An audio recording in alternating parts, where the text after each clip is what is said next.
E aí, pessoas, bom dia, boa tarde, boa noite, tudo beleza? Tudo tranquilo? Tudo em paz? E nesse nosso mundão de Deus, agradecendo sempre a Deus, né, pelas coisas boas da nossa vida, agradecendo pela saúde, agradecendo por tudo, né, que é importante pra gente, né? Pedindo perdão a Deus pelos pecados, pelos nossos erros cometidos, por tudo aquilo, né, que nós temos de mais dificultoso com relação à nossa existência, mas a gente vai agradecendo de qualquer forma, beleza? Ó, antes de qualquer coisa, curte o vídeo aí, se inscreve no canal, comenta, aperta o dedinho aí e se inscreve no canal, beleza? E comenta o vídeo e curte também, né? Que cada vez que você curte o vídeo, o YouTube reconhece que tem alguma coisa diferente ali, alguma coisa importante, interessante, e ele divulga o vídeo. E quando você se inscreve também, ele faz divulgação do vídeo para outras pessoas que não estão na nossa linha de inscritos, beleza? Ó, curte o vídeo aí, Paulo Dharma, canal Paulo Dharma 1970, ó, Paulo Dharma 1970, Paulo Dharma 1970, eu sou Paulo, beleza? Eu sou Paulo, do canal Paulo Dharma 1970, beleza? Curte o vídeo aí, se inscreve, já que a gente vai ter um videozinho legal aqui, beleza? Curte o vídeo, se inscreve no canal e comenta, beleza? Valeu!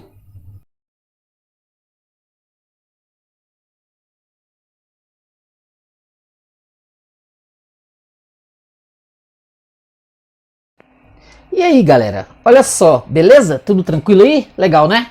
Há pouco mais de um ano atrás, em novembro, se não estou enganado, de 2020, ó, há um tempo atrás, eu fiz o vídeo desse livro aqui, ó, Crônica de uma Vida de Mulher, do Arthur Schnitzler.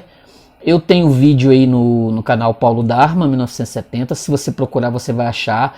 E eu falava bastante desse autor aqui, do livro também, do autor, da amizade dele com o Freud, da psicanálise, de tudo aquilo, do sexo, dos sonhos, tudo aquilo que era caro pra caramba com relação ao Freud, e como o Freud tinha amizade com o Schnitzler, Arthur Schnitzler, escritor austríaco, aí eu fiquei com a promessa de uma hora, um dia, quem sabe talvez, né, em algum momento da vida, eu poder fazer um vídeo sobre um dos grandes livros dele, que é esse aqui, Breve Romance de Sonho, Traumnovel. Deixa eu ver aqui o nome dele exatamente né?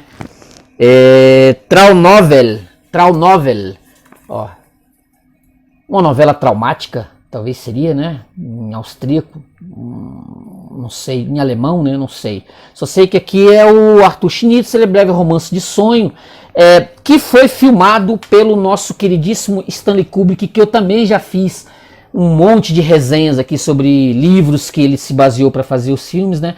E hoje eu trouxe, ó, esse filme aqui, ó, De Olhos Bem Fechados, né? Wild Wade Shut, se eu não estou enganado, De Olhos Bem Fechados, tá aqui, ó, a fotinha dele. E eu tenho esse livro também aqui, que eu li depois que eu tinha feito o outro livro do Schnitzler. Eu encontrei esse livro aqui, do Frederic Raphael, que é o escritor lá, o homem que fez o script. Ele adaptou, né, a pedido do Kubrick, ele adaptou o Breve Romance de Sonhos, ele adaptou, aí ele tinha um diário contando como foi as peripécias para ele poder fazer a adaptação de um livro que é passado na Viena, segundo ele, do século XIX, mas não é, por volta de 1920, porque algumas coisas não existiam na Viena do século XIX, no final do século XIX, que tem aqui no livro, dá para reconhecer, mas ele não percebeu isso. Ele não percebeu isso. Então o Kubrick pediu para ele fazer uma adaptação desse livro aqui, o Breve Romance de Sonho. Breve Romance de Sonho. Aí ele pediu para fazer uma adaptação. Esse autor aqui é um livro interessante para você ver as nuances, né, de como o autor, o dia a dia de uma feitura de filmes. Se você tem interesse, por exemplo, em ver algumas coisas que se você tem uma curiosidade sobre como um diretor de cinema, como é o procedimento para fazer toda aquela, né, a partir do momento que é contratado um roteirista para ele fazer uma adaptação de um livro que é de 1920, que já está sobre, assim, de certa forma, sobre domínio público. Isso aqui tá aqui, ó. Então, é uma dica de leitura, tá? Se você encontrar por aí, isso aqui eu encontrei na biblioteca, ó, desse Tramoville aqui. A história, senhoras e senhores, é basicamente o essencial dela.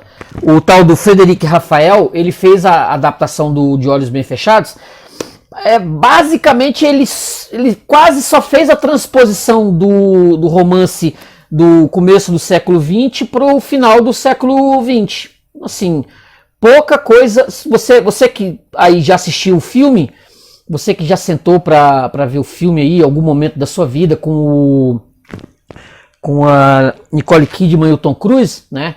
Se você algum dia da sua vida você sentou para assistir esse filme, que é bem interessante, né? Bem sombrio, bem estranho, bem esquisito, a linha Kubrick cheio de simbolismos, cheio daquilo que o Kubrick tanto prezava, né? Que você vai ver em todos os filmes do Kubrick, todo o material que o Kubrick fez em cinema é cheio de simbolismo, cheio de signos, cheio de códigos. Aparentemente aquilo que está ali na tela exige um entendimento. Você pode assistir como entretenimento, mas você pode ir além do entretenimento. Você vai entender muitas coisas que o Kubrick colocou no Iluminado, que ele ultrapassou, que eu também tenho vídeo, né?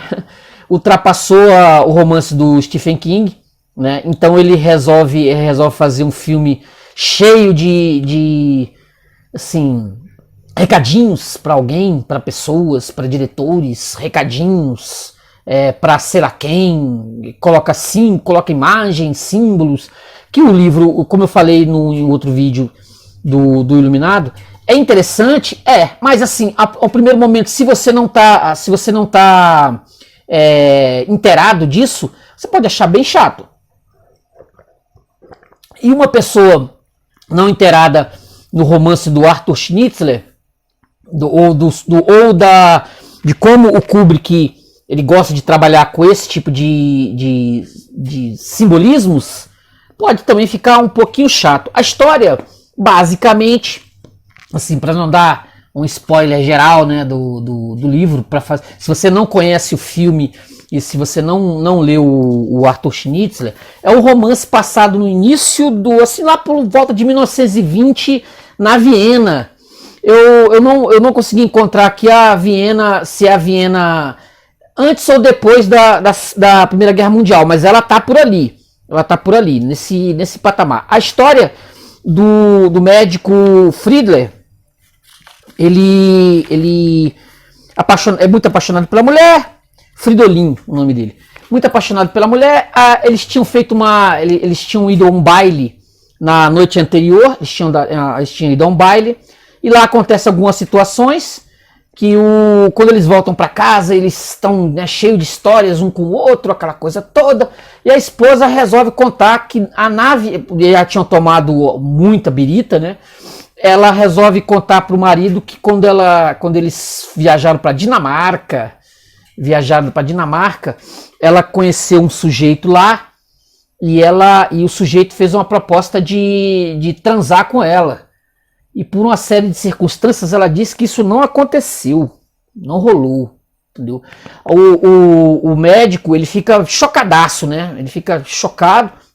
Ele resolve também contar também que ele teve algo parecido com ele, que uma ninfeta lá qualquer deu em cima dele e ele quase transou com a ninfeta. Eles ficam nessa disputinha para ver quem era o mais, que tinha a história mais cabeluda para contar. Aí ele fica meio puto e vai sair, dar uma volta para espairecer, porque a conversa meio que saiu do controle e tal. Aí ele resolve sair pela noite, depois dessa conversa da esposa, da Albertine, né? Que por incrível que pareça é o mesmo nome da personagem lá de um dos livros do Em Busca do Tempo Perdido do Proust, né? Albertine. Ele resolve sair, ele resolve dar uma volta, aí ele vai rodar, né? Na Viena gelada, ele vai dar umas voltas, entendeu? Ele começa, aí ele anda, ele vai na casa ele se dirige para a casa do conselheiro, que é um ex-amigo dele que ele estava tratando. E quando ele chega lá, ele recebe a notícia pela filha que esse conselheiro morreu. Ele inclusive está lá na cama, entendeu? Ele está lá na cama, morto. A filha está completamente transtornada. E ela, por estar transtornada, ela resolve declarar pro médico, pro Fridolin, que ela sempre foi apaixonada por ele. Ela está completamente transtornada e beija ele, assim, do nada, beija ele. E o médico fica assim, sem reação, né? Fica sem reação. Mas aí ele chega até a pensar em ter alguma coisa com ela, já meio que para se vingar da esposa. E era o que tinha, para se vingar da esposa. Mas isso acaba não acontecendo, porque quando eles estão lá conversando, chega o noivo da mulher e o Fridolin vai embora. Aí ele vai embora. Nessa ida, ele entra num bar onde tem um amigo que é um pianista, entendeu? Esse amigo pianista, o Nati Tigal, conta para ele que ele era um residente, né? Era um ex-residente, um indivíduo que queria ser médico, mas por uma série de circunstâncias isso não aconteceu. Por temperamento dele, né? Por temperamento, etc, tal, não aconteceu. E ele é um pianista e vive tocando em festas de ricaços, pessoas estranhas, ou coisa que o valha.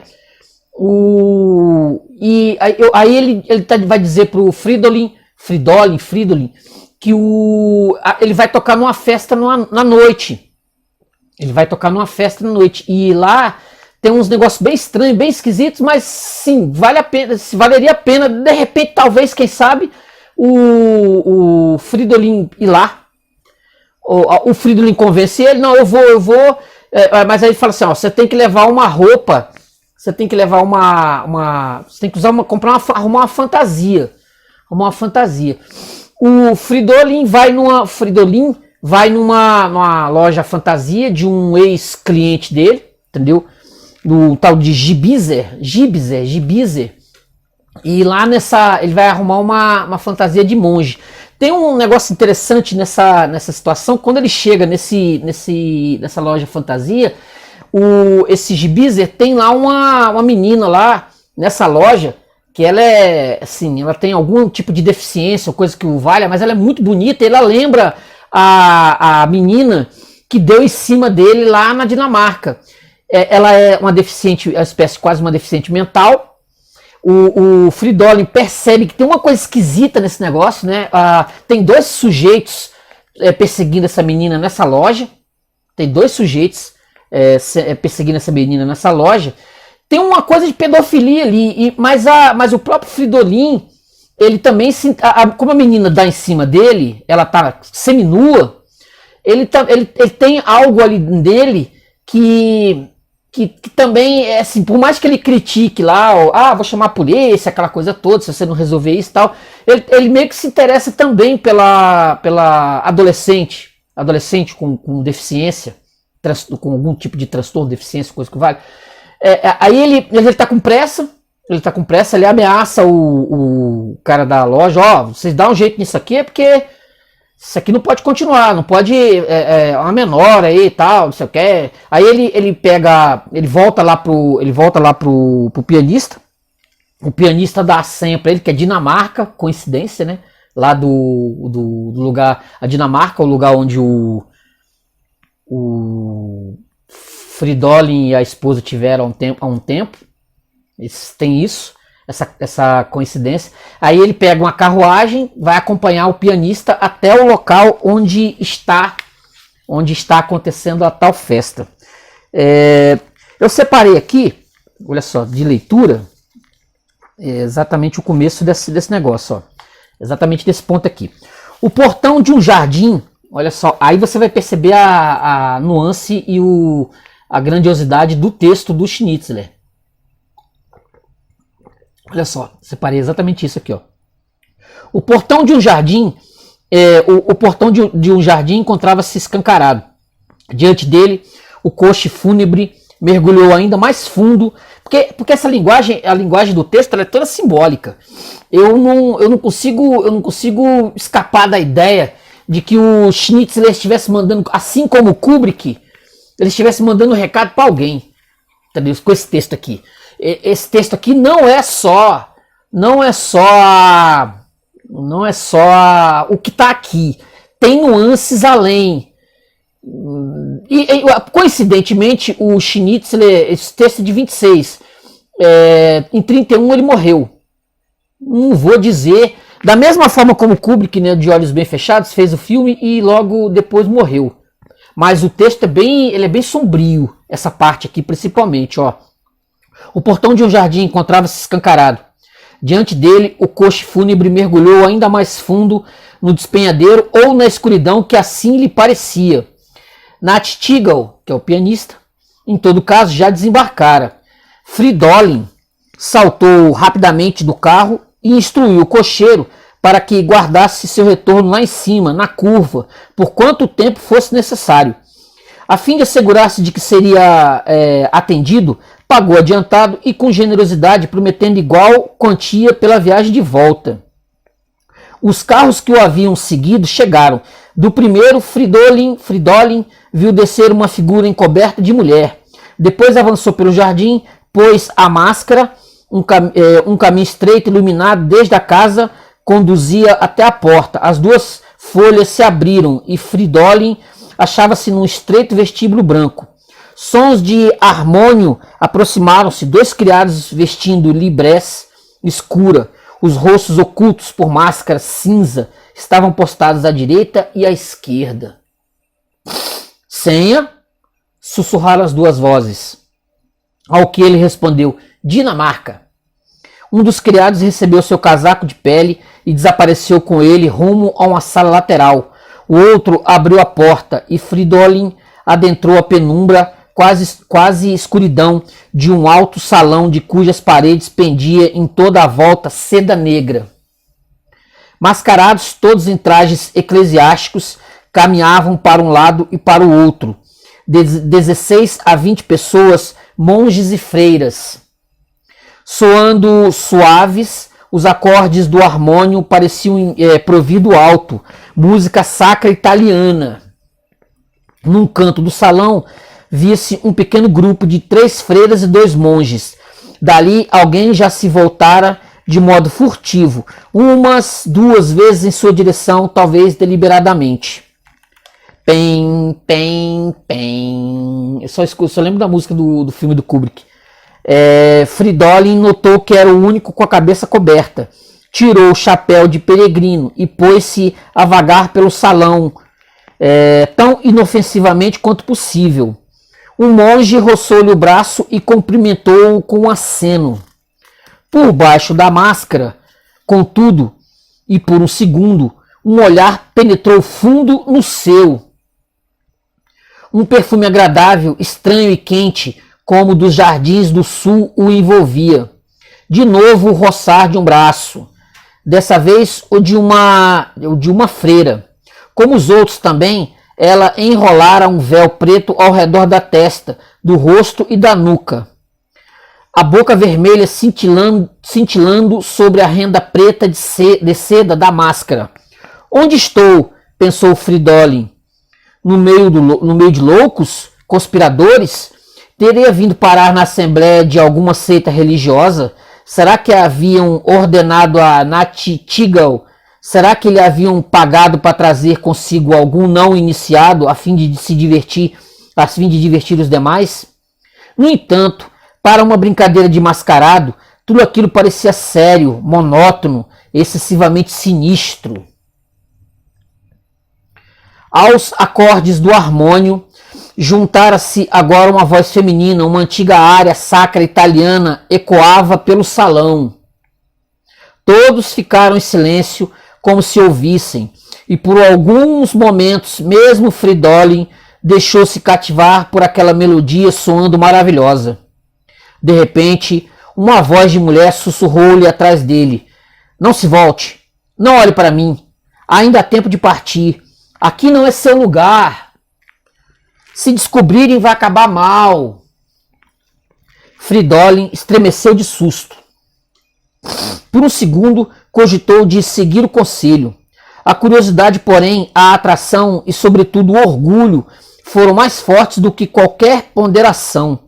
Agora que já cheguei até aqui, pensou, que tudo termine como tiver de terminar, e balançou a cabeça negativamente, sem se voltar para trás. A voz então lhe disse: eu sentiria muito pelo senhor. Tem. E ele se voltou. Reluzindo através da renda, viu a boca vermelha, olhos escuros mergulharem nos seus. Vou ficar, respondeu no ato heróico de que não se sabia capaz, e tornou a desviar o rosto. O canto ressoava belíssimo, o harmônio ecoava agora de uma maneira nova, não mais como numa igreja, mas mundano, luxuriante, retumbando feito um órgão. Olhando em torno, Fridolin percebeu que todas as freiras tinham desaparecido. Apenas os monges permaneciam no salão. Também o canto abandonara sua sombria seriedade, passando por um rebuscado e ascendente trinado em direção à limpidez e ao júbilo. Em vez do harmônio, no entanto, um terreno e insolente piano começara a tocar. Fridolin reconheceu no mesmo instante o toque impetuoso e instigante de Nachtigall. E a outrora tão nobre voz feminina, num derradeiro grito agudo e voluptuoso, alçou o voo e, por assim dizer, atravessou o teto a caminho do infinito. À direita e à esquerda, portas haviam se aberto. De um dos lados, Fridolin reconheceu ao piano os contornos ensombrecidos da figura de Nachtigall. O salão de fronte, porém, irradiava ofuscante claridade, e nele via-se mulheres imóveis, todas com véus negros ao redor da cabeça, testa e nuca, máscaras de renda negra no rosto, seus corpos inteiramente nus. Os olhos de Fridolin vagavam sedentos por aquelas figuras, das exuberantes às esbeltas, das tenras às de mais vistoso desabrochar, e que cada nudez permanecesse o segredo, os grandes olhos por trás das máscaras negras, como enigmas insolúveis, a fitá-lo. Isso transformava o indizível prazer do olhar num tormento insuportável do desejo. Assim era de certo não somente para ele, bem como para todos os demais. A respiração alterada pelo encanto logo fez-se um gemido, soando a dor profunda. De algum ponto irrompeu um grito, e de repente, como se estivessem sendo caçados, e não mais em seus hábitos de monge, mas vestindo festivos trajes de cavaleiros brancos, amarelos, azuis e vermelhos, todos precipitaram-se da penumbra do salão rumo às mulheres, sendo recebidos por loucas risadas, quase malignas. Fridolin, ainda monge, foi o único a ficar para trás, deslizando em silêncio, algo medroso, para o canto mais distante do salão, onde se viu na proximidade de Nachtigall, que tinha as costas voltadas para ele. Por certo, viu que Nachtigall portava uma venda nos olhos, mas acreditou igualmente notar que, por trás da venda, os olhos do amigo estavam cravados no grande espelho logo em frente, no qual os coloridos cavaleiros giravam com suas dançarinas nuas. De súbito, postada bem atrás dele, uma das mulheres sussurrou-lhe, pois como se também as vozes tivessem de permanecer em segredo, ninguém falava alto, ao ouvido: por que tão sozinho? Por que excluir-se da dança? Fridolin viu que de outro canto dois nobres o fitavam atentos. E supôs que a criatura a seu lado era esbelta, tinha um aspecto de um meninote. E fora enviado para pô-lo à prova e tentá-lo. Não obstante, estendeu os braços para ela a fim de puxá-la para si. Foi quando uma outra das mulheres soltou-se do parceiro e correu em sua direção. soube de imediato que se tratava de sua conselheira de antes. Ela fez como se o tivesse visto somente então e murmurou, embora de modo tão audível que haveriam de ouvi-la também no outro canto: de volta finalmente? E rindo alegre: não adianta, já o reconheci.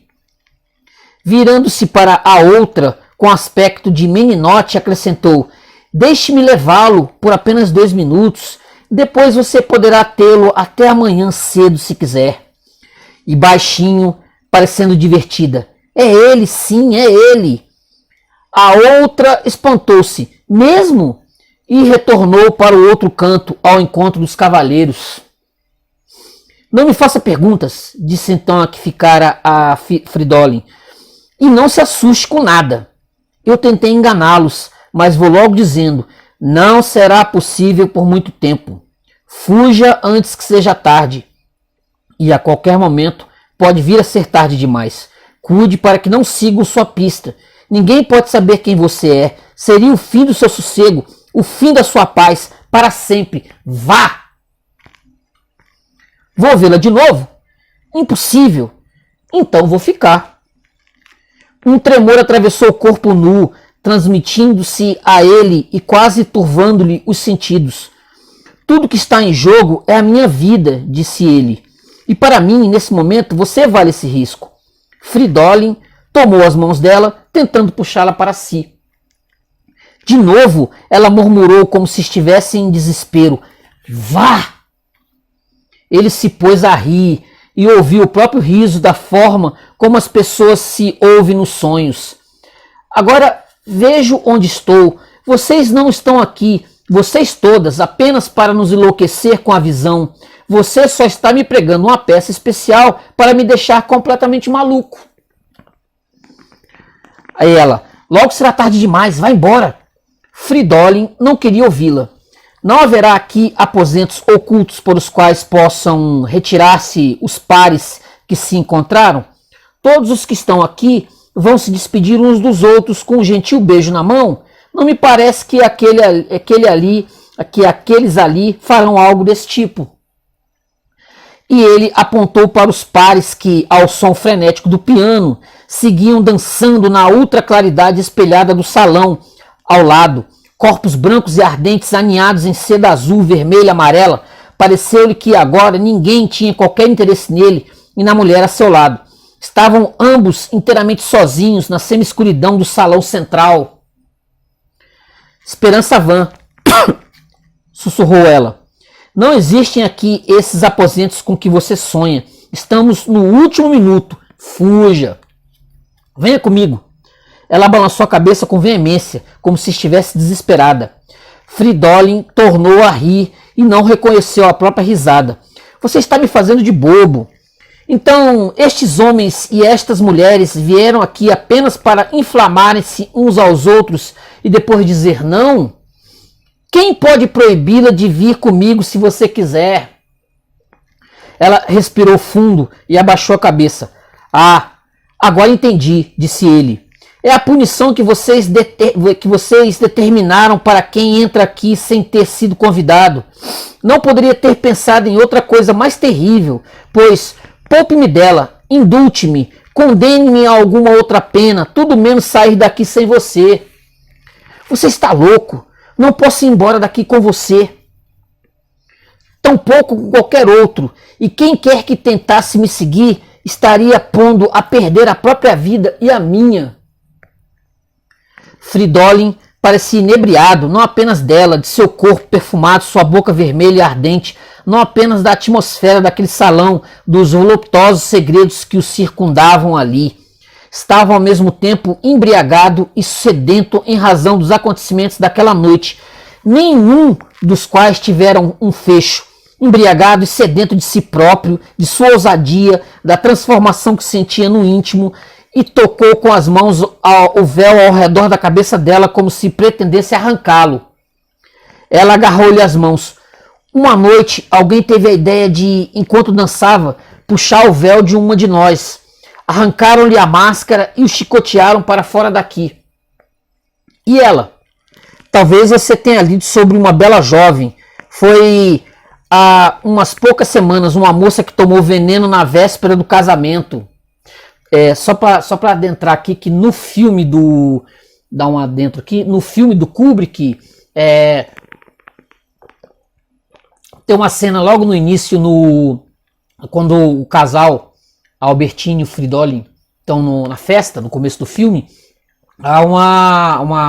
Ele é chamado para ajudar uma menina que sofreu uma overdose. E aí tem um sujeito lá que é um amigo, chama e ela tem uma overdose de drogas, né? E no filme é essa menina aqui que ela tá fazendo citação aqui. Foi há umas poucas semanas uma moça que tomou veneno na véspera do casamento. Fridolin se lembrava até mesmo do nome, pronunciou. Não tinha sido uma moça provinda de uma casa principesca em que estava noiva de um príncipe italiano? Ela aqueceu. De repente, um dos cavaleiros apareceu o mais distinto de todos, o único a vestir um traje branco, com uma breve reverência, de certo gentil, mas autoritária, ao mesmo tempo convidou-o para dançar a mulher com quem Fridolin conversava. Teve a impressão de que ela hesitou por um instante, logo, porém, o outro já a havia abraçado e girando foi-se com ela em direção aos demais pares do iluminado salão vizinho. Fridolin viu-se sozinho e esse súbito abandono atingiu-o como um gelo. Olhou em torno. Naquele momento parecia que ninguém se importava com ele. Talvez estivesse diante de uma última oportunidade de afastar-se impune.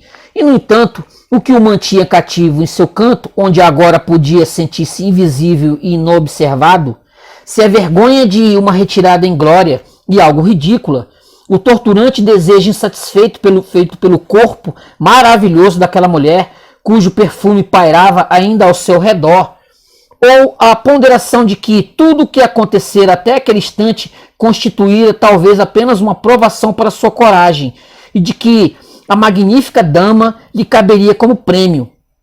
Isso ele próprio não sabia dizer. Em todo caso, estava claro que não suportaria aquela tensão por muito tempo e que, correndo o perigo que fosse, precisava pôr um fim àquela situação. O que quer que decidisse, não era possível que fosse lhe custar a vida. Talvez estivesse na companhia de loucos ou libertinos, mas certamente não estava entre patifes ou criminosos. E veio-lhe então a ideia de juntar-se aos demais, confessar-se um intruso e, como um cavalheiro, submeter-se ao juízo de todos. Somente desse modo, como se com um nobre acorde, a noite poderia terminar, se esta haveria de conter maior significado que o de uma sequência indistinta e dissoluta de aventuras sombrias, melancólicas, burlescas e lascivas, nenhuma das quais vivida até o final, e respirando aliviado, Fridolin preparava-se para fazê-lo. Nesse momento, porém, ouviu um sussurro ao seu lado. Senha! Um cavaleiro negro aproximara-se de repente e, como Fridolin não respondesse de imediato, refez-se o pedido. Dinamarca, disse Fridolin. Perfeitamente, meu senhor. Essa é a senha para a entrada. E a senha da casa, se o senhor me permite. Fridolin silenciou. O cavaleiro não quer ter a bondade de nos dizer a senha da casa? A pergunta soou cortante, feito uma faca. Fridolin encolheu os ombros. Seu interlocutor encaminhou-se para o meio do recinto e ergueu a mão. O piano silenciou. A dança interrompeu-se. Dois outros cavaleiros aproximaram-se, um vestindo amarelo, o outro vermelho. A senha, meu senhor, disseram em uníssono. Pelas vezes que eu fiz a leitura disso aqui, eu não me canso de me espantar, de imaginar a simbologia disso que está aqui. Entendeu? O tanto que nós somos, né? Muitas vezes nós não alcançamos. Nós não alcançamos isso aqui na real. A simbologia que está por trás disso aqui, né? Que o autor colocou no papel. Mas se você souber, você que está aí do outro lado, se você entender a simbologia, se você for bom de símbolo, você pode me dizer, tá? Sem problema nenhum. Vou agradecer. A senha, meu senhor, disseram em uníssono. Eu me esqueci, respondeu Fridolin, com um sorriso vazio, mas sentindo-se muito tranquilo. Uma infelicidade, disse o cavaleiro de amarelo. Pois o que interessa nesse exato momento é saber se o senhor de fato esqueceu a senha ou se nunca a soube. Os demais mascarados acorreram, todas as portas de ambos os lados se fecharam. Em seu hábito de monge, Fridolin estava sozinho em meio aos coloridos cavaleiros. Tire a máscara! Foram logo gritando alguns, como se para proteger-se. Fridolin mantinha os braços estendidos à frente. Ser o único com o rosto descoberto em meio a tantos mascarados ter-lhe-ia parecido 1000 vezes pior do que se ver subitamente nu entre pessoas vestidas. Com voz firme, disse: se alguns dos cavaleiros sente-se ofendido em sua honra com minha presença, estou pronto a oferecer-lhe reparação da forma habitual. A máscara, contudo, somente a retiro se todos os senhores fizerem o mesmo, cavalheiros. Não se trata de reparação, disse o cavaleiro vestido de vermelho, até então silente. Trata-se de expiação.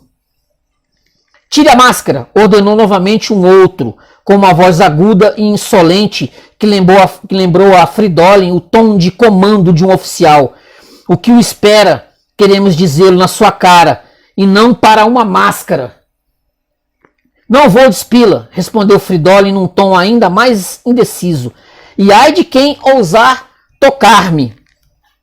De súbito, um braço tentou agarrar-lhe o rosto, como se visasse a arrancar-lhe a máscara, quando então uma das portas se abriu e uma das mulheres, Fridolin não poderia alimentar qualquer dúvida sobre qual delas, surgiu em traje de freira, tal e qual ele a vira pela primeira vez. Atrás dela, no salão superiluminado, podiam-se ver as outras nuas e com o rosto coberto, coladas umas às outras, mudas, um bando espavorido.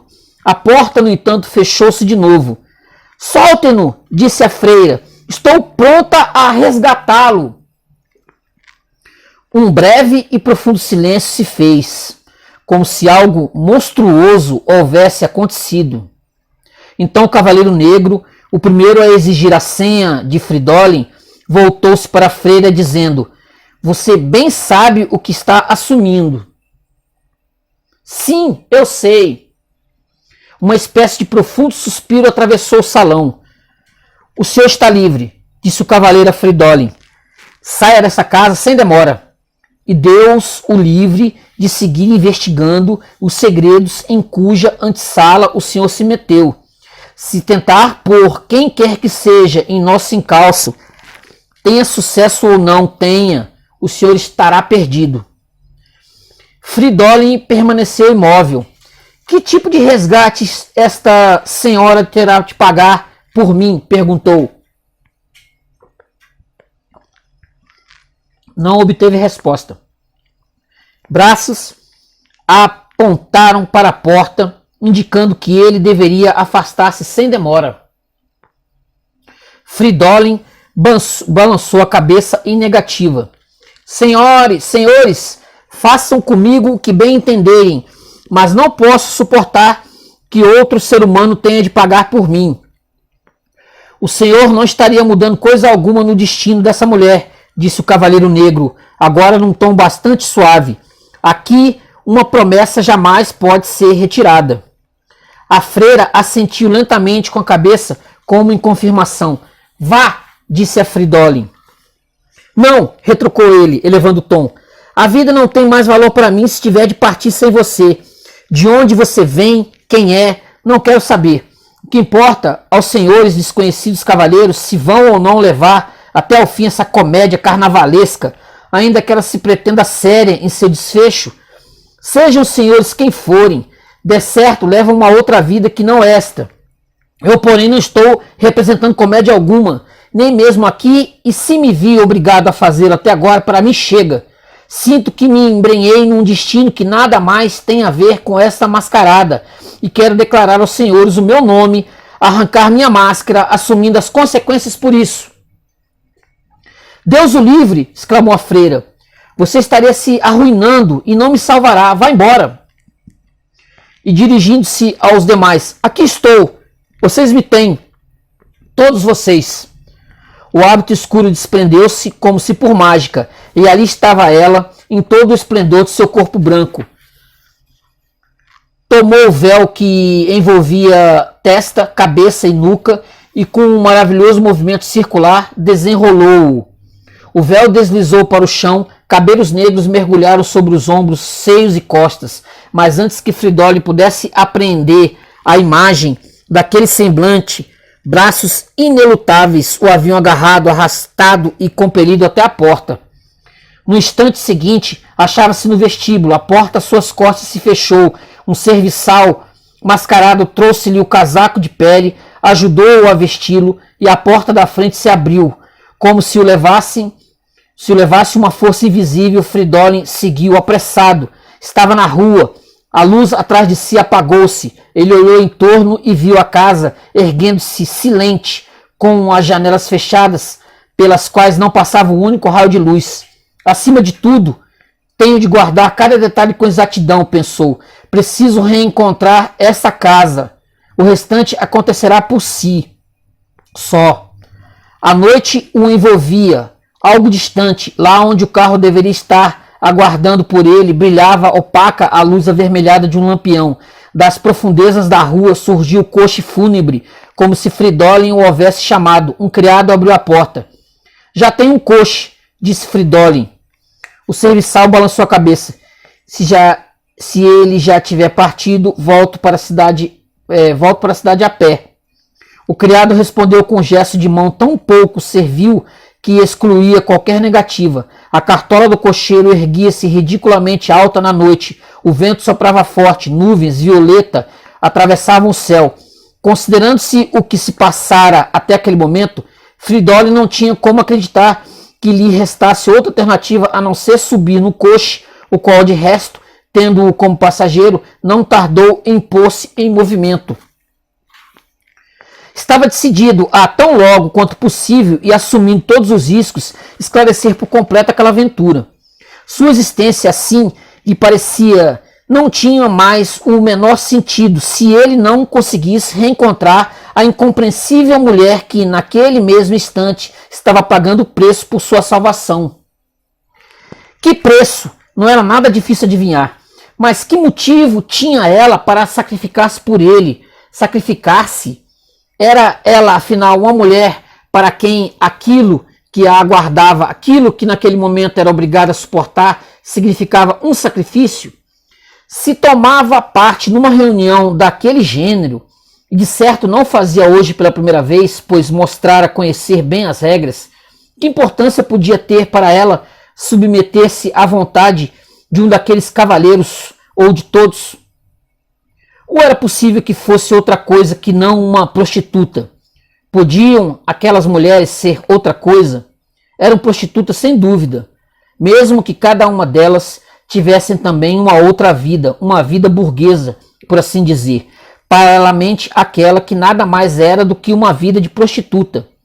E ademais, será que tudo o que acabara de experimentar não havia sido talvez uma brincadeira infame que permitiram fazer com ele? Uma brincadeira já prevista, preparada, possivelmente ensaiada para o caso de amiscuir-se ali alguém que não tivesse sido chamado?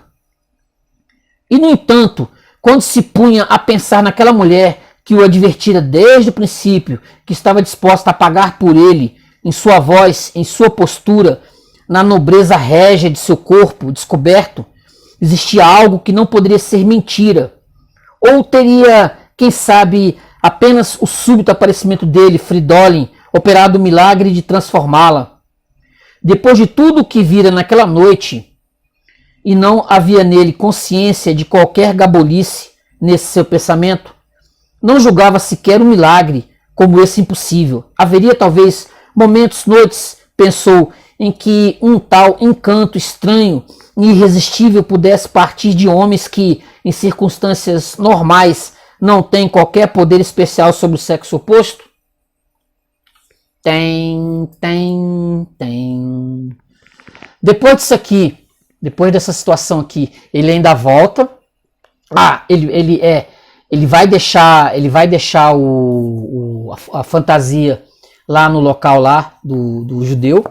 Aí o judeu tá com a menina lá, continua com a menina, continua com os caras esquisitíssimos atrás dela, é pedofilia pura. Ele volta, ele ainda volta ainda a casa, ele chega ao portão, ele ainda faz isso ainda, ele volta lá de dia. E antes dele chegar no portão já tem um sujeito entregando um bilhete para ele com o nome dele, dizendo para ele não voltar lá, não voltar lá. O bilhete diz: você está correndo risco, você volta para suas coisas, vai viver sua vida, larga disso aqui, larga disso aqui. Ele fica encucado com isso. Ele fica encucado. Aí ele descobre uma notícia num jornal que uma mulher apareceu morta. Uma baronesa apareceu morta num lugar. Ela cometeu suicídio. Uma coisa assim, pelo menos. E ele descobre também que o pianista, ele volta ao local lá onde o pianista morava, lá um muquifo lá qualquer. E o porteiro do lugar, diz que o pianista, ele tinha sido levado por 2 sujeitos que chegaram, levaram ele tentou entregar um bilhete, né, o pianista, tentou entregar um bilhete para entregar para o Fridolin, mas os caras descobriram que ele estava com bilhete e o bilhete não é entregue e o pianista desaparece. Aí, como eu estava falando, o Fridolin descobre que uma baronesa tinha sido morta, tá? Ela se suicidou, e ele faz de tudo, como ele é médico, para descobrir onde essa mulher tá, a morta tá. E ele vai lá no chamado Instituto Médico Legal, né, do lugar lá da Áustria, lá, tal, e descobre, aí ele vê lá o cadáver da mulher. Tem um teor sexualizado quando ele vê o cadáver. E ele fica na dúvida se aquela mulher ali era a que tinha salvado ele na festa. Fica a dúvida, entendeu? A história, pela leitura que eu fiz aqui, a história é toda sexualizada. Tem a história de sonhos, né? Tem a mistura dos sonhos, tem a mistura do sexo, de tudo que tá rolando. Tem tudo que o Fridolin deseja depois da história da esposa. É uma noite de sexo com alguém, uma traição. Ele fica o tempo todo dizendo que ele não quer mais o casamento com a mulher, depois que a mulher conta. Entendeu? Ele não quer mais o casamento, ele não quer mais, diz que acabou, não sei o que. Aí ele vai lá, ele vê o cadáver da mulher, ele fica na dúvida se aquele cadáver é a mulher ou não, mas ele chega até a cogitar a possibilidade, a nuance do texto, de fazer sexo com aquele cadáver. Ele fica obcecado com isso, ele vai embora, aí ele volta para casa. Quando ele chega em casa, bem tarde da noite, a mulher tá dormindo.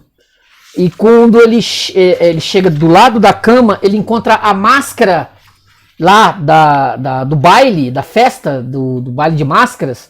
Ele encontra a máscara do lado da cama. A mulher ainda conta uma história de um sonho, agora um sonho que ela teve, esquisitíssimo, que ela sonha com o sujeito, fazendo sexo com o sujeito que tinha feito o convite para ela para uma noite de amor, né, lá na Dinamarca. Ela sonha com esse sujeito, ela sonha fazendo sexo com esse cara, entendeu? O Fridolin fica mais perturbado ainda. Uma série de circunstâncias acontece, ele sai novamente, ele vai tentar se encontrar com a prostituta que ele tinha encontrado no começo lá da história, quando ele sai de casa. Ele vai tentar se encontrar com a prostituta, mas aí ele chega no lugar onde a prostituta mora, e ele descobre que a prostituta tinha ido se hospitalizar porque ela estava com sífilis, estava doente. Aí ele vê que nada do que ele pensou em fazer deu certo, entendeu? Aí passa um certo arrependimento, porque ele podia ter contraído sífilis se ele tivesse lá no início da história, quando ele saiu de casa, que ele topa com a prostituta, ele não tem coragem de fazer sexo, que chega uma hora que ele, por covardia, talvez, ele não faz sexo com a prostituta. Depois ele vai descobrir que essa prostituta estava com sífilis e que estava no hospital. Morre ou não morre? Aí ele vê que todas as histórias, tudo que ele planejou para fazer na noite, os riscos que ele correu, a própria morte, da pretensa morte da mulher lá do baile que tinha salvado ele, tudo aquilo foi um erro. Foi algo louco, assim, disparatado. E ele volta para casa. Desculpa. Ele volta para casa. Quando ele volta para casa, ele conta tudo para a esposa o que aconteceu. Ele conta tudo o que se sucedeu para a esposa. Aí eles dormem, acordam pela manhã, né? Aí a conversa aqui do final aqui, ó. O dia amanhecia cinzento através das cortinas quando ele terminou. Depois que ele contou tudo, né? Aí conta tudo. Nem uma única vez ela o interrompera com perguntas curiosas ou impacientes. Sentiu que ele não queria e não podia ocultar-lhe nada. Deitada e serena, os braços sobre a nuca, ela fez ainda longo silêncio depois de ouvir-lhe a história. Por fim, deitado ao lado dele, Fridolin curvou-se sobre a esposa e diante daquele rosto imóvel com os grandes olhos claros, nos quais o novo dia parecia agora estar nascendo, também perguntou-lhe repleto de dúvida e esperança: "O que vamos fazer, Albertine?" Ela sorriu e após breve hesitação respondeu: "Agradecer ao destino, penso eu, por termos escapado incólumes de todas as aventuras, as reais e as sonhadas." "Você tem certeza de que é o que você quer também?" perguntou ele. Estou certa quanto suspeito que a realidade de uma noite ou mesmo de toda uma vida não significa sua verdade mais íntima." "Nem sonho algum", suspirou Fridolin baixinho. "É totalmente sonho." Ela tomou a cabeça dele nas mãos e aninhou-se com carinho sobre o peito. "Agora estamos os dois acordados", disse, "e por muito tempo." Para sempre ele quis acrescentar, mas antes ainda que houvesse pronunciado as palavras, ela colocou-lhe um dedo nos lábios e, como se o fizesse para si mesma, sussurrou: "Melhor não perguntar ao futuro."